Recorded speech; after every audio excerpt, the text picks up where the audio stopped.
A Bíblia Sagrada fala mais de 2.000 vezes da volta de Cristo. Os próprios judeus tinham um dilema que está no Talmud para saber assim, como virá o Messias? Ele virá montado humildemente num jumentinho, como diz o profeta Zacarias, ou virá nas nuvens, com poder e grande glória, como diz o profeta Daniel? E Jesus mostrou que, na verdade, não é uma situação de uma coisa ou outra, isso é um falso dilema. Ele vai vir de um jeito ou de outro, ele vem dos dois. Na primeira vinda, Jesus veio de maneira humilde, como o filho do carpinteiro, o próprio carpinteiro, ele, né? Sendo crucificado, sendo humilhado, entrando em Jerusalém montado num jumentinho para cumprir a profecia de Isaías e de Zacarias, mas ele voltará uma segunda vez para cumprir as profecias de Daniel em glória e majestade. Então essa segunda vinda de Cristo é o mais caro desejo da igreja cristã desde os seus primórdios. Se você pegar o apóstolo João, que escreveu os últimos livros do Novo Testamento, o Apocalipse e o Evangelho de João, ele termina o Apocalipse com uma nota: Amém, ora vem Senhor Jesus. Os cristãos primitivos, eles usavam uma expressão aramaica para se cumprimentar, que era Maranatá, Maranatá, o Senhor logo vem. Então isso fez parte dos primórdios da igreja cristã. Se você passar ali do período da morte de João, o último dos apóstolos, e entrar no período patrístico, pegando Papias, Atenágoras, Santo Irineu de Lyon, Justino Mártir, e todos que eu podia falar, até Tertuliano, até entrar na era constantiniana ali, depois Agostinho de Hipona, você vai ver que a volta de Jesus era o ardente desejo da igreja. Por isso que o credo cristão primitivo, aquele famoso recitado nas igrejas católicas, creio em Deus Pai Todo-Poderoso, Criador dos céus e da terra, etc. E no final ele termina: aquele que está sentado à direita de Deus Pai Todo-Poderoso, de onde há de vir a julgar os vivos e os mortos. Creio no Espírito Santo, na Santa Igreja Católica, na ressurreição da carne. Então veja bem, a ressurreição da carne faz parte desse movimento posterior à volta de Jesus. Na ressurreição da carne e na vida eterna. Amém. Ou seja, você tem a volta de Jesus, a ressurreição e a vida eterna. Nessa ordem. Chama a minha atenção também que as catacumbas de Roma, não sei se vocês já foram para a Itália alguma vez, lá tem as Não. Não. catacumbas de Roma, que eram dos cristãos primitivos, que eles sepultavam seus entes queridos em túneis construídos embaixo de Roma. E nas lápides você tinha muito ali firme a esperança da volta de Jesus.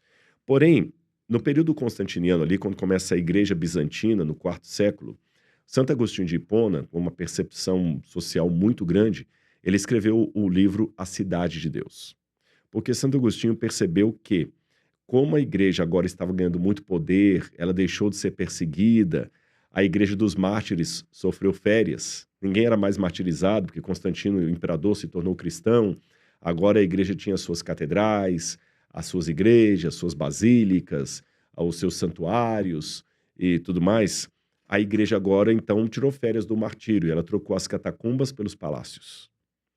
E nesse aspecto, a volta de Jesus, a tão aguardada volta de Jesus, tornou-se uma coisa assim, já não tão esperada, tão almejada, tão ansiada. Parece até que o reino já era aqui. A ponto de Agostinho ilustrar o pensamento de alguns que o reino milenar de Cristo já estava acontecendo com o reino da igreja. Onde Agostinho, então, escreve o livro Civitate Dei, ou A Cidade de Deus, onde ele fala: o amor fundou duas cidades, a cidade de Deus e a cidade dos homens. E essa cidade de Deus, essa situação de o reino já está aqui, porque agora o mundo se tornou do nosso Senhor e do seu Cristo, a igreja não deixou de acreditar na volta de Jesus, mas tornou esse ensinamento algo secundário. E aí, adentrando toda a Idade Média, a volta de Jesus vai ficando cada vez menos falada, Mais longe, mais né? longe. Aí o juízo final, lá na frente, havia até um paradoxo, assim, a pessoa quando morre já vai direto para o céu. Se ela vai direto para o céu, o que eu faço com aquele ensino empoeirado lá da segunda vinda de Cristo, com a ressurreição dos mortos? Se a ressurreição acontece logo que eu morro, já vou para o céu, para quê?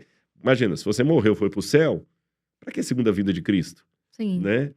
Aí, quando veio o período da Reforma Protestante, alguns reformadores, como Zwingli, Lutero, Calvino, eles começam, então, a reavivar essa ideia da volta de Jesus, a expectativa da volta de Jesus. A bem da verdade, um pouco antes deles, vocês têm alguns movimentos apocalípticos já, como os cátaros, os albigenses. Dentro da igreja, você tem Manuel Lacunza, que era um sacerdote católico, que começa a falar da segunda vinda de Cristo. Você tem outros, fugiu agora, Johann Bengel, na Alemanha, e começam agora a ressuscitar isso. Aí vem os movimentos revivalistas de John Wesley, uma igreja metodista, e no século XIX começam muitos desses movimentos nos Estados Unidos. Muitos agora, Jesus vai voltar, Jesus vai voltar, Jesus vai voltar, e muita gente apregoando a volta de Jesus. Houve até um movimento liderado por um homem chamado William Miller, ou Guilherme Miller em português, ele era batista, e ele começou a pregar a volta de Jesus, juntamente com outros, e ele até marcou uma data para a volta de Jesus. Na verdade, mais de uma data. Ele marcou 1843, depois 1844. E mais de 1 milhão de pessoas de várias religiões, Conexão Cristã, luteranos, metodistas, católicos, inclusive, se juntaram a Guilherme Miller na esperança da segunda vinda de Cristo. Um desses grupos, esses grupos tinham 2 apelidos, grosso modo. O primeiro apelido, Milleritas, porque seguiam os ensinos de Guilherme Miller. O segundo apelido, Adventistas, porque a palavra adventus, em grego, em latim, significa a vinda do Senhor. Adventus, aquele que está por vir. Não confunda com o Advento, que é uma festa católica do Natal, que fala da vinda de Cristo. Advento tem, então, no calendário eclesiástico, tem Advento. Ali o Adventist, que eles usavam em inglês, é falar, esses são aqueles que estão esperando a volta de Jesus. Teve a data de 1844, Jesus não veio, foi uma decepção muito grande. E aí esse grupo se desfez, cada um voltaram para suas igrejas, outros continuaram marcando novas datas. E um desses grupos começou a tentar entender o que está acontecendo. Vamos reunir, já que a gente está aqui. Miller estava errado, mas será que estava tudo errado? E esse grupo que começa a estudar vai formar o núcleo daquela igreja que hoje eu faço parte, chamada Adventista do Sétimo Dia. Tá certo? E em síntese, agora que eu fiz toda essa historiografia, a doutrina da segunda vinda de Cristo não é exclusiva dos adventistas. Já falei que o catolicismo tem no seu credo. Os batistas creem na segunda vinda de Cristo. Os metodistas, Testemunho de Jeová, todos. Agora, como Jesus voltará é que muda. Por exemplo, até a época da Bíblia de Scofield, a crença majoritária dos cristãos era que Jesus virá em glória e majestade no céu com seus anjos. Será um evento que será visto em todo o mundo de uma só vez. Será um movimento em que aqueles que estão preparados vão receber a vida eterna, os que não tiverem vão receber a condenação, e Jesus virá com os anjos, e os mortos em Cristo vão ressuscitar. Isso era normal. Só que, a partir de Darby, um pregador evangélico, e depois a popularização da Bíblia de Scofield, houve uma mudança no entendimento da volta de Jesus para um grupo, que começou com Darby. Essa mudança é o seguinte: não, na verdade, a volta de Jesus não será um evento visível e glorioso. Será um evento secreto. Rapture, como diz em inglês, o arrebatamento. A igreja vai ser arrebatada e ela vai encontrar com Cristo nas nuvens para ela não passar aqui durante o período do anticristo. Aí criou-se toda uma ideia do anticristo, do arrebatamento da igreja, e essa ideia se popularizou, especialmente nas igrejas evangélicas. Aí vem o Tim LaHaye, que populariza ainda mais isso com o livro Deixados para Trás, que virou até filme, estrelado por Nicolas Cage. E hoje uma boa parte dos evangélicos acreditam no arrebatamento da igreja, arrebatamento secreto. Aí até eu lembro que a igreja, embora ela seja neopentecostal, ela não é bem evangélica, a Igreja Universal do Reino de Deus, durante um tempo ela colocava uns adesivos no carro assim: cuidado, em caso de arrebatamento, esse automóvel poderá perder o seu controle, né? Porque você está dirigindo ali, Deus te arrebata, o carro vai bater. Só que, em que pese esse ensino, há muitas outras igrejas que ainda têm um entendimento mais antigo. antigo e tradicional, que Jesus virá nas nuvens com poder e grande glória e não o arrebatamento secreto da igreja. Há muitas igrejas batistas que pensam assim, alguns ramos, né, porque há várias batistas, a igreja luterana, assim, e outras que eu poderia citar, wesleyana, metodista. Eu particularmente creio assim, porque Jesus fala que a volta dele, em nenhum momento a Bíblia chama a volta de Jesus de um arrebatamento secreto. Aí fala assim, tá, mas a Bíblia fala, e no abrir e fechar de olhos seremos arrebatados para o encontro com Cristo nas nuvens. Sim, fala arrebatados, mas não fala que é de maneira secreta. Que a própria passagem que fala isso, fala que então o Senhor aparecerá, eh, por exemplo, Apocalipse, capítulo 1, verso 10. Eis que vem com as nuvens e todo olho o verá, até aqueles que o traspassaram. Mateus, capítulo 24, você tem também Lucas, capítulo 21 e Marcos, capítulo 13. Jesus fala, então aparecerá no céu o sinal do Filho do Homem. Todos os povos da terra se lamentarão e verão o Filho do Homem vindo nas nuvens com poder e grande glória. Todos os povos se lamentarão. E outras passagens mais que eu podia citar. Então, em nenhum canto da Bíblia dá a entender que Jesus voltará de maneira secreta. Que só mas a Bíblia fala que ele voltará como um ladrão. Ali, quando fala que ele voltará como um ladrão, significa que será num momento inesperado e não de maneira escondida. Mas eu também tenho que admitir que tem muita gente sincera a Deus que entende que é um arrebatamento secreto. Eu estou apresentando aqui que eu não vejo isso na Bíblia, mas respeito os que têm essa visão. Agora, de um modo ou de outro, eu acho que a conclusão dessa resposta é a seguinte: que nós, como cristãos, queiramos realmente que ele venha, Claro, com certeza, sabe? seria Queiramos de maravilhoso. verdade mesmo e nos preparemos para esse dia. Aí que eu tenho uma outra preocupação, que aí a minha muito respeitosa preocupação com a teologia da prosperidade. Se eu é aquela questão do compasso. Se eu enfatizo demais a riqueza nesse mundo, porque tem a romantização da pobreza, que nós já É criticamos aqui, ruim, mas tem exato. a romantização da riqueza também. As pessoas pensam que a riqueza é o Instagram. Você entendeu? Um Instagram, é o perfume daqui, Uma aquilo ali, é que a viagem. O viagem, tudo e relógio. tal. Cuidado com a romantização disso também. Então, acho que os dois extremos são perigosos. Aliás, extremismo é um lado da verdade que ficou pobre, que ficou louco. Você entendeu? Cuidado com isso e cuidado para não tornar o paraíso já aqui, a ponto que você tá tão feliz com o que você tem, com o que você conquistou e todo dia tá conquistando, sabe? Deus, eu tenho tantas bênçãos. Essa música pode ser cantada de uma maneira ortodoxa ou de uma maneira herética. Uhum. Ela pode ser cantada de uma maneira ortodoxa, quando eu cantar assim, Deus, eu tenho tantas bênçãos, quando eu estou louvando a Deus pelas bênçãos que tenho, testemunhando para os outros do Deus que eu tenho e abençoando os outros com a minha bênção. Aí ela tá cantada certa. Agora, quando Deus, eu tenho tantas bênçãos, eu sou o filhinho queridinho de Deus, porque eu tenho, você não tem. Aí parece o Kiko do Chaves. Sim, Eu tenho uma bola, você não tem, exato. sabe? Porque minha família é estruturada, você é divorciada, viu? Eu sou de Deus, você É não é. horrível, Eu horrível. tenho fé, você não tem, viu? Eu fui para Las Vegas, você não foi. Eu fui para Disney com os meus filhos, você não foi, porque você não tem a fé que eu tenho.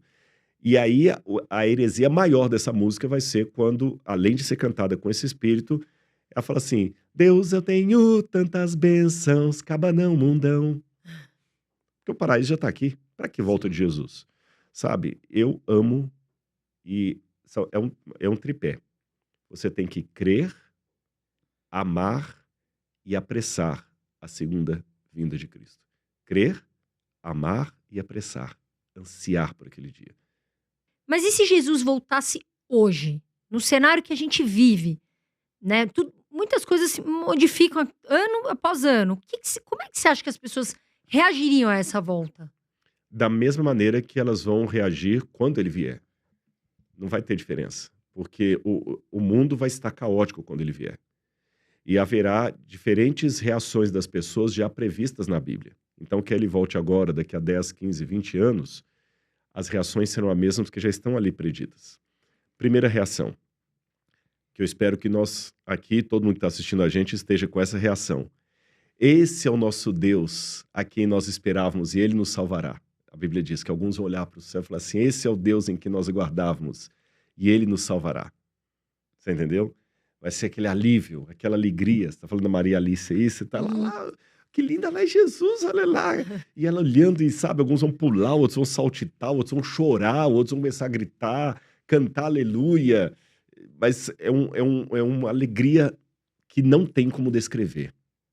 Segunda reação. Alguns, Apocalipse capítulo 5 e 6, capítulo 6, está no capítulo 6, nos selos ali, fala que alguns vão olhar para as montanhas e falar assim: caí sobre nós. e escondei-nos da face daquele que está sentado no trono, porque é terrível o dia da ira deles, do Cordeiro de Deus, e quem poderá subsistir? Então alguns vão gritar de alegria, outros vão pedir a morte sobre si. Um terceiro grupo vai ser audacioso, petulante. Senhor, em teu nome nós operamos milagres, operamos curas. Note que eles são diferentes do segundo grupo. O segundo grupo já sabe que está perdido e vai pedir a morte, para não sofrer a ira. O segundo grupo vai manter, mesmo diante desse dia, a arrogância espiritual que talvez já mantém hoje. Peraí, mas em teu nome eu operei Terceiro curas? grupo. O terceiro Não. grupo, eu operei milagres? Eu fiz curas? E ele olhará para aqueles e falar assim: afastai-vos de mim, malditos. Nunca vos conheci. Exatamente. Olha que interessante. Então, eu acho até que esse segundo grupo vai sofrer mais do que o primeiro. O primeiro ainda é mais honesto. Ele já sabe que está perdido, ele já tomou a decisão. O segundo ainda tem aparência de piedade, sabe? Jesus uma vez amaldiçoou uma figueira. A Bíblia fala que ele amaldiçoou a figueira e os discípulos viram que no outro dia estava sequinha. E as pessoas perguntam: por que Jesus amaldiçoou a figueira? Ah, porque ela não deu fruto. Essa não é a resposta. Jesus amaldiçoou a figueira porque ela aparentou dar frutos e não deu. Senão ele não Sim. teria perdido o tempo de ir até lá. Tem até a música, né? É. Ainda. Ainda que a figueira, né, que ela deu flores, ele foi lá e ela não tinha fruto. Então, haverá esse terceiro grupo aí, que é justamente o grupo dos religiosos hipócritas, que eles são tão hipócritas, eles estão tão cauterizados na fé hipócrita deles, que eles chegam ao ponto de pensar que eles podem tirar satisfação com Deus e reclamar como se estivesse com o Procon. Isso aí aconteceu comigo, você não sabe. Eu tenho essa história aí que eu briguei com Deus, mas depois eu vi que não dava certo. Eu tive um ano que eu não estava muito legal, tive uma depressão, enfim. E eu ainda tenho, né? Ainda sofro alguns. Eu sou bipolar, né? Então eu tenho dias que eu tô muito bem Sim, e tem dias que eu os tô mais. resquícios. Exatamente. E aí, nesse período, eu estava meio depressiva tal. E aí, fiquei triste. Aí eu falei: não, agora eu vou voltar para os esportes. E aí, no mesmo período, eu tive uma. Como chama, André? Quando puxa o músculo? Um estiramento? Um estiramento na Aham. panturrilha. E eu tinha voltado, fazia 2 dias. E aí depois eu voltei, eu falei: bom, vou tratar 1 mês. E depois eu fui jogar de novo e tive apendicite. Aí eu falei: Deus, você tá de brincadeira comigo, né? Você tá querendo arrumar briga comigo, né? Tô brigada com você. Tamo de mal. Aí depois eu pensei: meu Deus, eu tô brigando com Deus que tá me dando uma lição de casa, que deve ter assim, a lição de casa, e eu tô brigando com o maior que eu, que é o maior de todos, que eu vou fazer as pazes com Deus, né? Porque não dá pra gente achar que é, Exatamente. né? Porque tem gente que Agora, acha que é Deus, né? eu vou provocar um pouquinho aqui isso que você falou, que é correto. Não tem nada para corrigir no que você falou, você está corretíssimo. Mas vou criar um paradoxo aqui. Você já viu que o homem que foi o pai da nação judaica teve o nome dele mudado para Israel, o homem que lutou com Deus e prevaleceu? É um paradoxo. Porque, de Sim. fato, quem vai lutar contra Deus? Não tem como. Exato. Não tem como. Então, Deus, desculpa a minha petulância de querer brigar com o Senhor. Exatamente. Mas, ao mesmo tempo que isso é uma realidade, eu vejo na Bíblia um homem que foi enaltecido porque ele lutou com Deus e sobreviveu a ponto de ter o seu nome Israel. Aquele que lutou com Deus e sobreviveu, que seria o significado disso. Não sobreviveu, não. Prevaleceu. E eu tenho outros exemplos na Bíblia de homens que lutaram com Deus. Moisés falou: Senhor, perdoa esse povo, eu risco o meu nome do livro que o Senhor escreveu. O próprio Jesus lutou com Deus Pai na cruz. Deus, meu, por que me desamparaste? Jó, coloca ele aqui para brigar comigo, ele vai ver que existe uma diferença, e novamente eu repito, por mais que pareça jargão, que a linha é tênue entre uma coisa e outra, mas a gente tem que ter isso claro, que haverá momentos em que Deus vai nos proporcionar uma luta consigo mesmo. Sim. Em que momentos serão esses? Nós estamos, Carol, num grande conflito cósmico entre as forças do bem e do mal. Todos os conflitos terrestres que a gente vê, Israel contra Irã, Rússia contra Ucrânia, direita contra esquerda, a torcida X contra a torcida Y, Todas as guerras desse mundo, na verdade, ecoam uma guerra cósmica do bem contra o mal.